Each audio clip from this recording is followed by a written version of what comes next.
जय जगन्नाथ जय माँ लक्ष्मी समस्तଙ୍କର मंगल करंतु।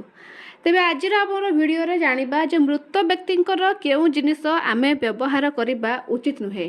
साधारणतः जेतेबेले आमर घरे किंबा आमर आत्मीय स्वजन रे कहार मृत्यु घटे तेबे आमे तांकर जिनिस को पुणी थरे व्यवहार कर दउ किंबा केतेक जिनिस को आमे स्मृति स्वरूप घरे साइति के रखू। तेबे आज आम जानिबा जे एही सब जिनिस व्यवहार करबा ठीक ना भूल। कारण बेले बेले देखा जाए जे घरे कौन व्यक्तिंकर मृत्यु घटवा पर व्यवहृत जिनिस घरे रखा पर घरे विभिन्न प्रकार बाधा विघ्न असुविधा इत्यादि सृष्टि हुए। विभिन्न प्रकार दुश्चिंता माड़ी आसे मनुष्य जीवन को। तेबे यार कारण कौन केउ सब जिनिस आम मृत व्यक्तिंकर व्यवहार करिपरिबा एवं केउ सब जिनिस व्यवहार करबा उचित नुहे ताहा आज आम जानिबा एही भिडियो रे। तेबे सही सब विषय जानिबा पूर्व माँ लक्ष्मींकर भक्त माने कमेंट रे जय माँ लक्ष्मी बोली निहाती लिखंतु। भिडियोटी को लाइक एवं शेयर करंतु। आम चैनल को सब्सक्राइब कर दियंतु एवं भिडियोटी को शेष पर्यंत निहाती भाव में देखंतु। तेबे मृत व्यक्तिंकर केउ जिनिस व्यवहार करबा अनुचित। तेबे प्रथमटी होची पोशाक। केबे भी आपण मृत व्यक्तिंकर पोशाक को व्यवहार करंतु नाही। जदि आपण मृत व्यक्तिंकर पोशाक को व्यवहार करेंगे तेबे आपणक जीवन में विभिन्न प्रकार बाधा विघ्न असुविधा इत्यादि उपजिब। से ही मृत व्यक्ति आपणक स्वप्न रे आसवाक लगे तांकर जो कायाटी ताहा आपणक ऊपर केबे छाड़ी जीव नाही।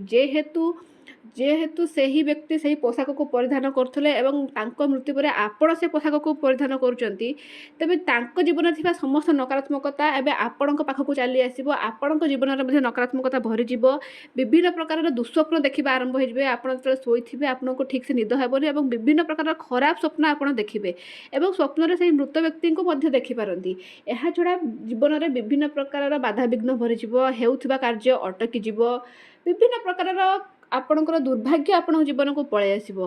तेणु केबे भी मृत व्यक्तिंकर पोशाक को आपण पिंधंतु नाही। जदि आपण स्मृति करी रखिया को चाहछन तेबे ताहा को आपण घरे साइति के रखि परिबे किंतु केबे पिंधिबे नाही बा साइति के ताको रखिबे केवल स्मृति हिसाब रे किंतु ताको परिधान करंतु नाही।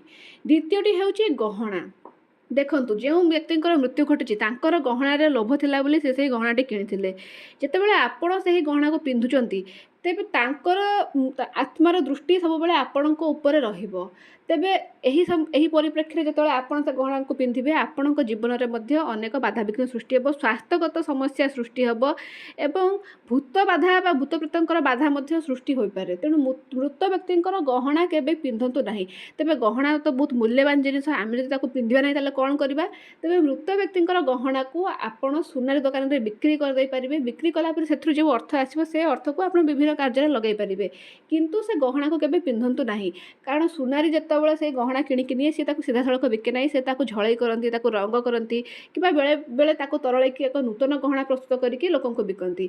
ता द्वारा कोन हुए ना से गहना से सब अशुद्धि दूर हो जाए। किंतु आपण केबे भी मृत व्यक्तिंकर गहना को सीधा सड़क आनी घरे रखंतु नाही किंबा पिंधंतु नाही।